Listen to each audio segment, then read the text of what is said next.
There's no shortage of options when it comes to on-camera video mics, but would Joby believe there's actually something new out there? Let's take a look at the Joby Wavo Pro and see how it compares to some other popular on-camera video mics. Wavo, hello to the Wavo Pro. Although right now you're listening to me on the Sennheiser MKH50, which has been my standard boomed out of frame video mic, but the thing about the MKH50, as much as I really love it, is it's very expensive and it is an XLR mic, so it's not super compatible with, run and gun cameras or a low budget. And now you're listening to me on the Joby Wavo Pro, which has an MSRP of $299. There really are some tried and true options out there when it comes to video mics, especially those from like Rode and Deity. So we will see how these all compare to the Wavo Pro. I'll start by going over the specifics of the Joby mic, and then we'll compare it to all of the other video mics that I have. So definitely use chapter markers if there's something you want to skip ahead and see specifically. And alongside the Wavo Pro, we'll also be looking at how it compares to the Rode Videomic NTG, the Rode Videomic Pro Plus, the Rode Videomic Go II, the Deity V-Mic D4, and the Sony ECM-B1M. Those are a lot of words and numbers and letters mixed together. So let's start off with the Wavo Pro, since that really is the focus of this video. And of course, I should let you know that Joby did send me this microphone at no cost, but I am under no obligation to make a video or say anything about it. This is not a sponsored video. They were just kind of interested in getting some feedback on the microphone. And usually mic feedback is a bad thing, but in this case, it's a good thing.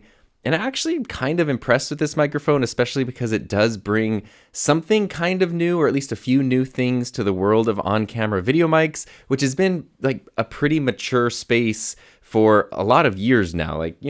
It's kind of been done, and it's been done really well. So what could somebody do, or what could a company do that's going to actually be new? So the first thing I noticed about the Wavo Pro is it is really well made. There are some plastic bits down at the base, and then of course it has a Rycote shock mount thing.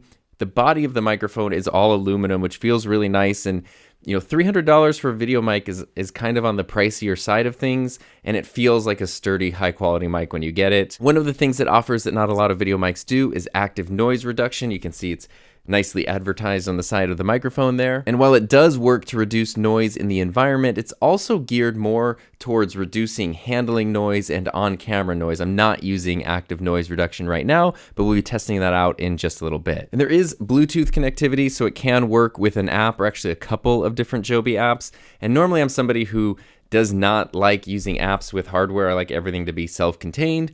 But if you are somebody who doesn't mind using apps, or you like that extra functionality, there's actually some really cool stuff you could do within these apps. There's one app called Joby One, which is really more for making stuff, but you can still connect it to the mic and make some basic audio changes.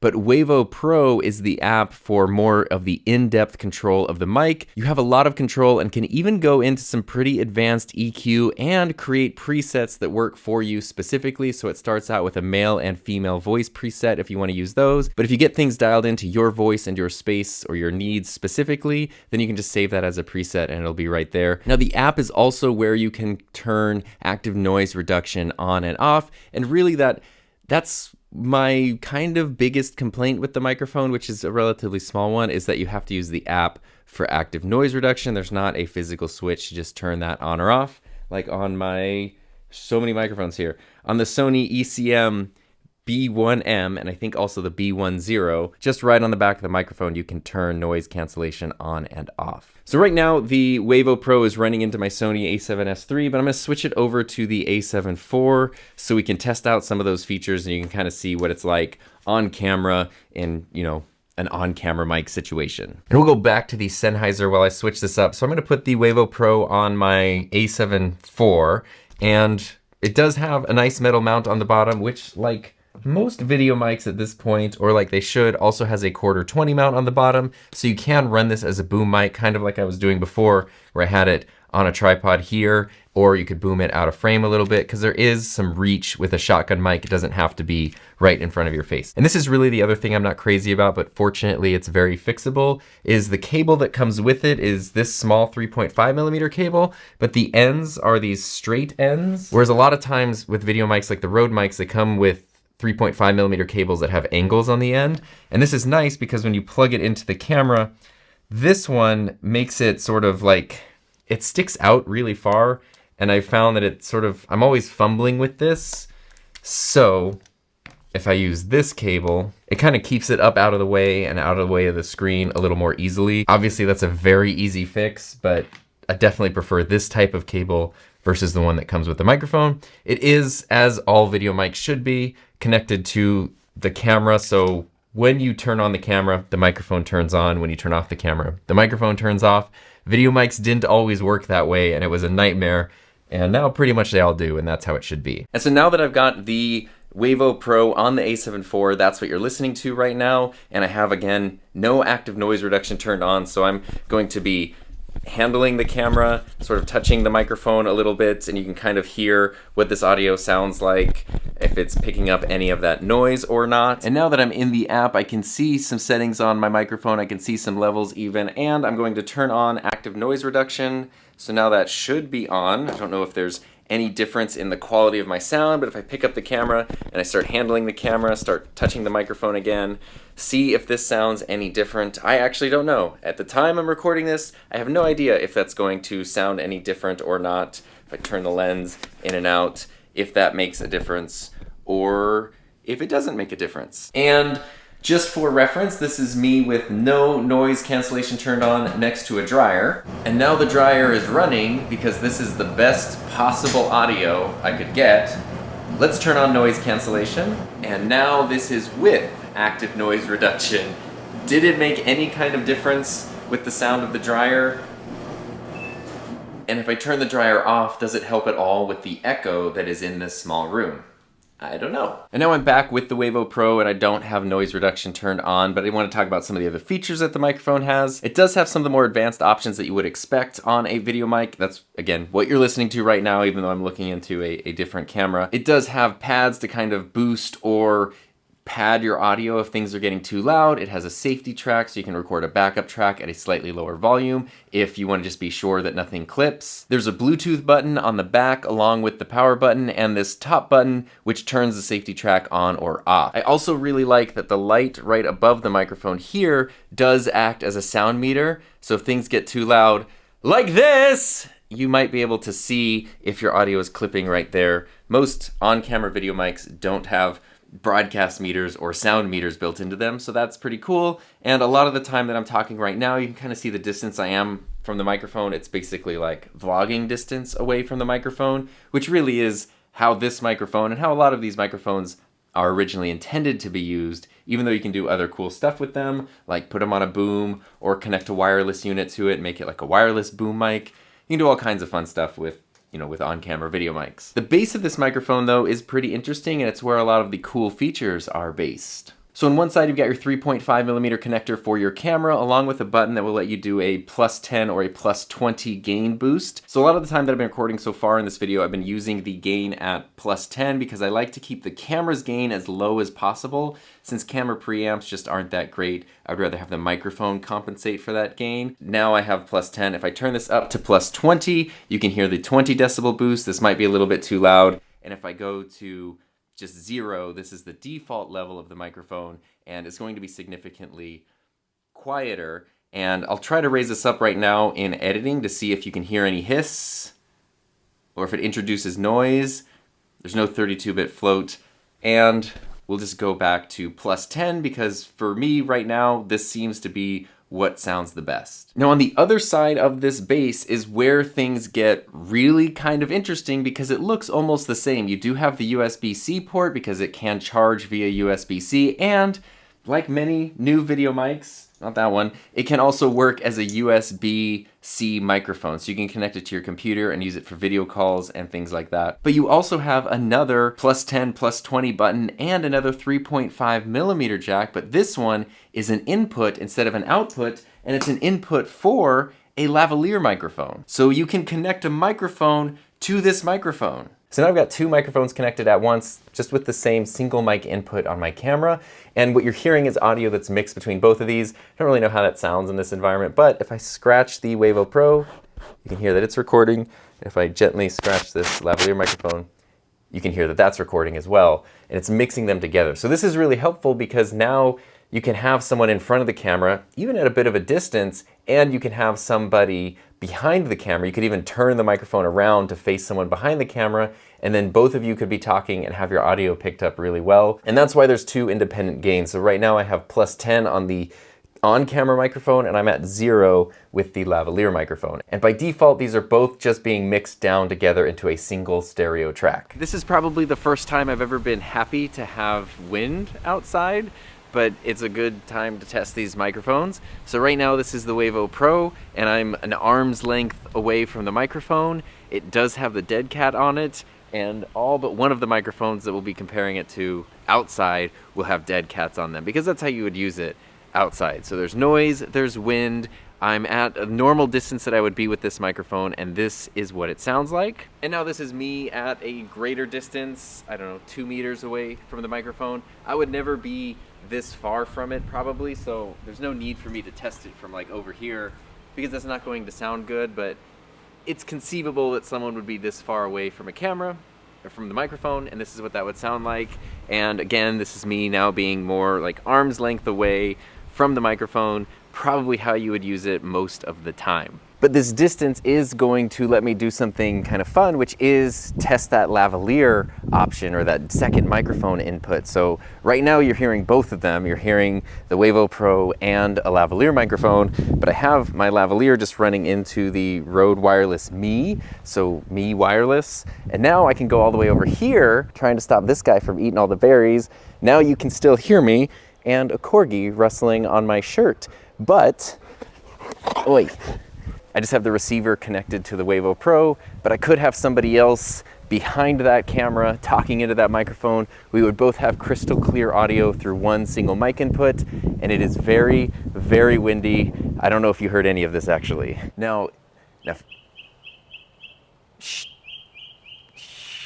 I put a little super fuzzy afro on my lavalier microphone because it is getting really windy. If you do want to take advantage of being able to split your audio, you do need the app where you can see the built-in, or the Wavo microphone, the main one, and then your external microphone. And there's a little button there that says split. So I can see right now on one channel is my lavalier microphone, and on the other channel is the built-in Wavo microphone. So what that means is now I can be all the way over here, and you can hear both microphones, and it probably doesn't sound great, but I can switch to just the lavalier microphone, and it is super windy. But now, even though I'm over here like in the bushes and it's windy, you can hear me pretty clearly.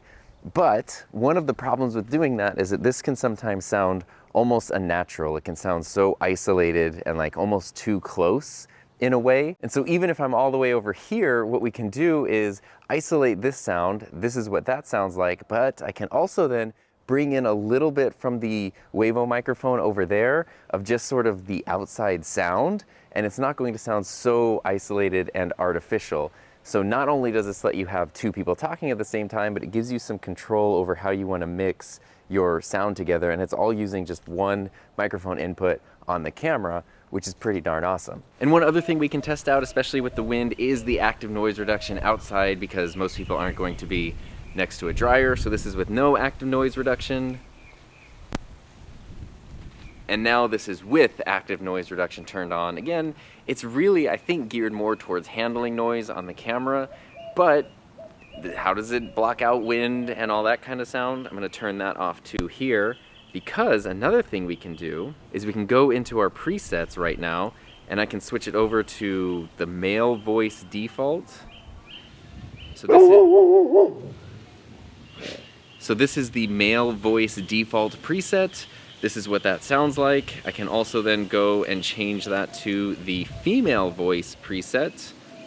This is now the female voice preset. And now this is with no preset, just sort of the default sound. So you could use this sound or any of those presets as a starter point to dial things in really well, and then, you know, create presets that you can save and share. If you work with other people that use the same microphone and you want to just share presets, you could totally do that easily. But now let's see how the Wavo Pro stacks up against all of these other really good and really nice video mics. So now you're listening to me on the Rode Videomic Pro Plus, which has been, or was, my main video mic for a lot of years, especially at the start of my YouTube channel. It is a very nice microphone that, just like the Wavo Pro, has an MSRP of $299, so it's the exact same price point, even though it's a few years older. And unfortunately, that age does kind of show in this microphone in a few ways. It does turn on and off automatically with the camera, which is something you would want the Videomic to do. They didn't really do that before this microphone, but it does have some weird quirks. For example, when you're charging the microphone and it charges through micro USB, whereas all of these other ones are USB-C, when you're done charging it with micro USB, if you unplug it, the microphone will just stay powered on. All of these other microphones, when you unplug them after charging, they turn off. So you can unplug it, put it in your camera bag, and you're all set. What's happened a couple of times with the Pro Plus is that I've finished charging it, unplugged it, put it in a camera bag, gone on a trip where maybe I didn't need it for another day or two, and by the time I pulled it out of the bag, it had just been sitting on for 36 or 48 hours or something, and it was dead. And it is also, I think it's the only one of the microphones other than the Sony, which is kind of its own weird thing, that can't be used as a USB microphone with your computer. And the Pro Plus, as you can kind of see here, is also a giant microphone. It's very big, and all of these microphones have like their own dead cats and things that come with them to help reduce wind noise. And as soon as you put a dead cat, it just becomes, then it's a big rig that you're carrying around, which can sometimes get a lot of unwanted attention. However, there are some really cool benefits to the Pro Plus. The biggest one being, I think, yes, this is the only microphone here that has a replaceable battery. So you can use AA batteries with it if you want, but you can also just use the rechargeable battery it comes with, which you just pop open the door, take out the battery, and you can replace it. But my other favorite Rode video mic is the Videomic NTG, and I really love this microphone, but I do think that the Pro Plus does sound a little bit better than the NTG. Let's try the NTG now though. And so now you're listening to me on the Rode Videomic NTG, and this microphone is so nice that I got it twice, and I have two of them, which is nice because then I can show you the microphone while also using the microphone. Can't do that with the other ones. My favorite things about the Videomic NTG, I mean, hopefully you can tell that the sound quality is really good. Prior to getting the Sennheiser MKH50, which I've been using for about 1.5 years now, I was using the Videomic NTG boomed out of frame running into my camera. So for a long time, for like 100 or more videos in studio, this was my off-camera boom mic because it works really well. Can be a USB-C mic. You've got some of those extra cool features like pads and safety tracks and even high pass and low pass filters. It's a little smaller and more compact than the Pro Plus, and the microphone itself is also really well built. It's nicely made out of aluminum as opposed to a lot of plastic, and it has my favorite feature, which is a physical gain dial. So right now my gain is set to 8. And I can lower that just by turning the knob on the back of the microphone, or I can raise it up really loud by turning the knob on the back of the microphone. And so being able to adjust your audio this easily with a physical dial is absolutely amazing and one of my favorite features. It was kind of the selling point, honestly, to me on the Videomic NTG. And the Videomic NTG does have a slightly lower price. Instead of an MSRP of $299, it is $249. So it's a little bit less expensive, it has some cool features, and it still sounds really great. And this is the Rode Videomic Pro Plus outside in the wind. I'm arm's distance away, and if I don't step on a dog's tail, I can go further away, and this is what it sounds like. But again, you shouldn't be using this microphone, any of these, from this distance. That's where you should use something that you can actually put like on yourself, like a lavalier microphone or a handheld mic or something like that. And this is, again, more of an arm's distance away from the Rode Videomic Pro Plus. And this is the Rode Videomic NTG. This is the only one that I don't have a dead cat for. It does have a windscreen on it, but I don't have a dead cat, so I don't know if you're gonna get more wind noise from that. This is what it sounds like at arm's distance, and just because I've been doing it with the other ones, this is what it sounds like too far away. If you happen to film something that's a little too far away, every once in a while, these like directional on-camera mics can do some real magic from a distance, but for the most part, you want to be relatively close to them and, you know, pointed directly at their pickup pattern. So this is the Rode Videomic NTG. And now we're back on the Sennheiser MKH50 as I go to talk about the weirdest microphone in this lineup, but the one that I've been using as an on-camera mic the most, and that is the Sony ECM-B1M, which just connects directly to your camera's hot shoe. There are no cables needed. There's no battery inside because it's pulling power from the camera's hot shoe, which is a lot more power than you can get through a 3.5mm cable. So not only does this turn on and off with the camera, but it also has a ton of audio controls, and it is a lot more sensitive and a bit more powerful than some other non-battery powered microphones can be. And now you're listening to this microphone, the Sony ECM-B1M. A really cool thing is it does have auto gain, which I think works really well. It might be a little bit loud sometimes. I'll add a 10 decibel pad, which I just did right now, to make sure nothing clips.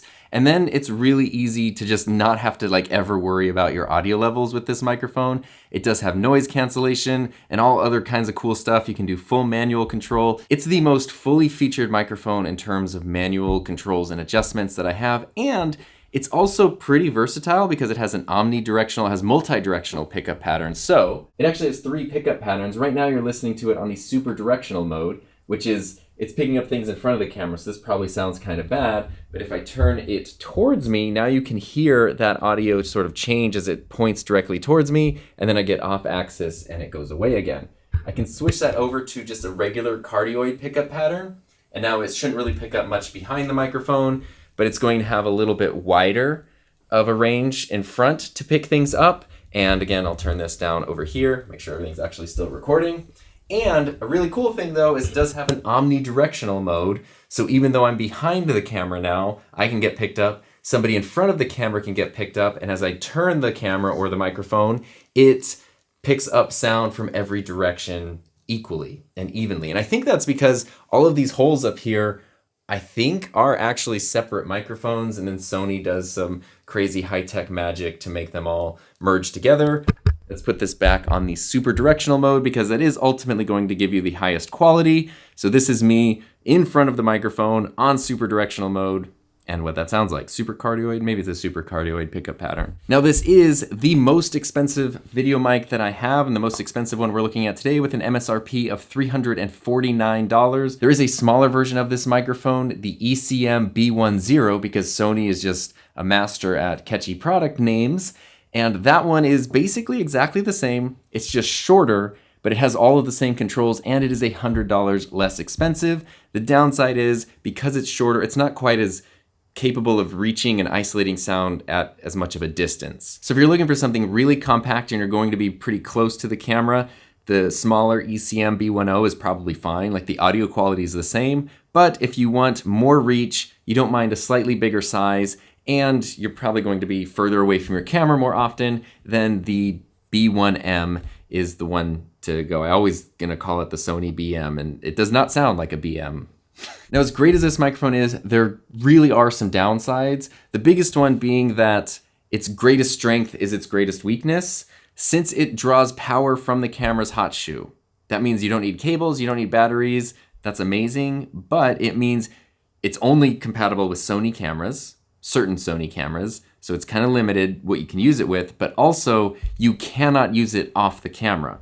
You can't do what you can do with any of these other microphones and run a long cable and boom it somewhere or run it far from the camera. This has to live on your camera, and as a really expensive microphone, that was something that kind of kept me away from it for a while, was thinking I'm going to spend this much money on something that's just now going to be glued to my camera because it can't go anywhere else. Eventually I just bit the bullet, and I really have been liking this microphone because it does make things just so easy and so simple. And something else that I want to be able to try is now to be able to use the Sony ECM-B1M, because it's a good chance to compare the noise cancellation. So this is that microphone just on my camera, and I'm about arm's distance away. If I were to get a little further, this is what it sounds like. It's on the super directional pickup pattern, but now I have the noise cancellation turned on. So this is what it sounds like with the noise cancellation turned on, and maybe that helped with some of the wind or some of the other sound. Noise cancellation does make the signal sound a lot thinner. If I turn noise cancellation off, then I think the sound is significantly better, but of course you're not canceling out any of that noise anymore, so it's always a trade-off. And I'm just using the auto level, so this is just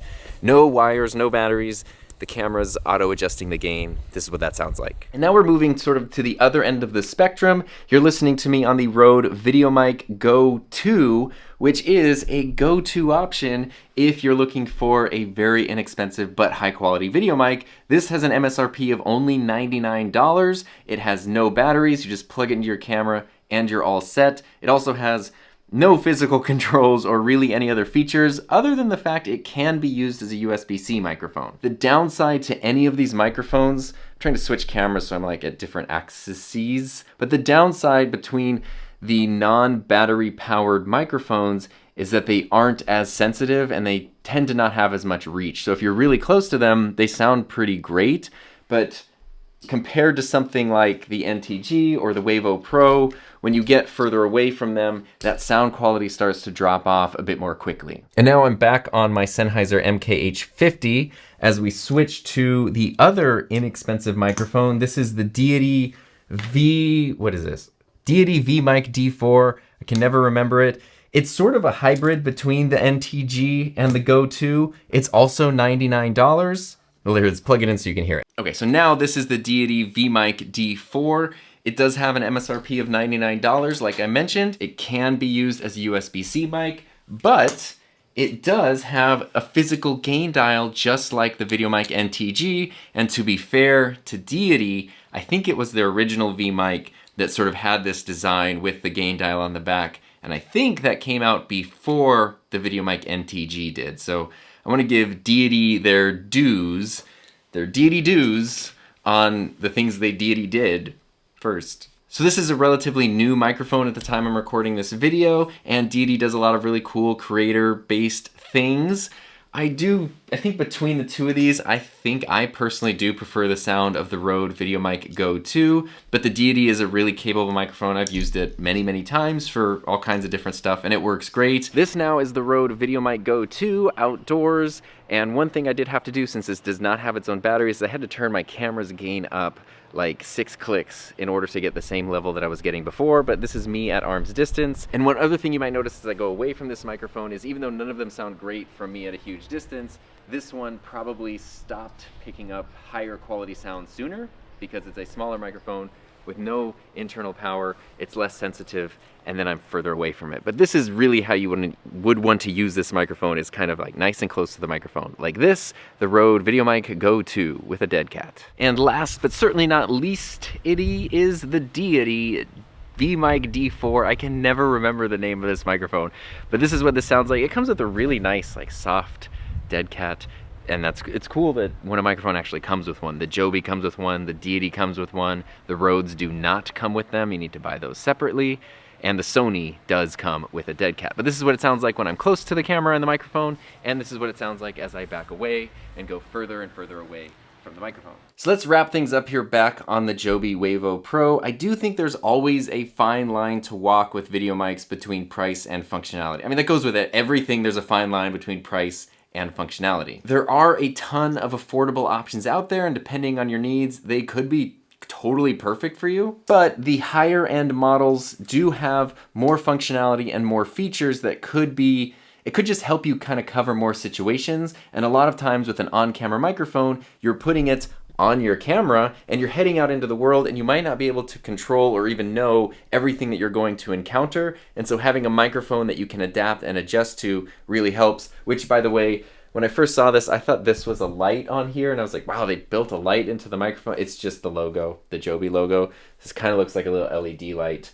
It's not. But at the same time, you don't necessarily want to get something so expensive that now you're terrified of using it. Like my Sennheiser MKH50, I can mount to my Sony FX3 and use it out in the world, and I've done that, but it's really scary to just be out wandering around with an expensive camera and an expensive lens, and then just a $1,200 microphone also on top of that. So maybe just because something is the most expensive doesn't mean it's absolutely the best choice, and finding that balance between price, performance, features, functionality, that really does depend on your personal needs and your personal workflow. So hopefully this gives you an idea of how the Wavo Pro works and sounds, some of the new things that it can do in the world of video mics, and how it compares to some other kind of reigning champions in the world of video mics, so you can find what's best for you. And speaking of things that are the best, thank you to everyone who helps support my channel through Patreon and YouTube channel memberships.